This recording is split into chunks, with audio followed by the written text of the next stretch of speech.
মাটিয়া থানার বেকি বাজারে একটি এটিএম ঘরে দাউ দাউ করে জ্বলছে আগুন।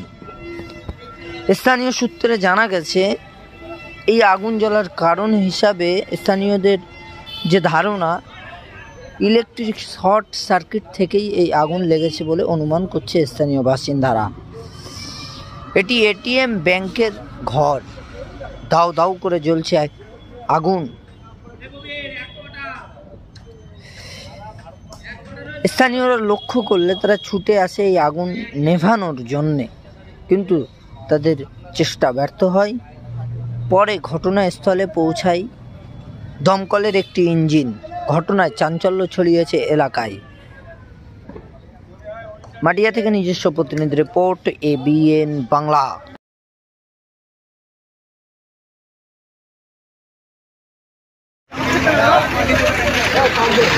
पानी दाओ, पानी दाओ, पानी दाओ।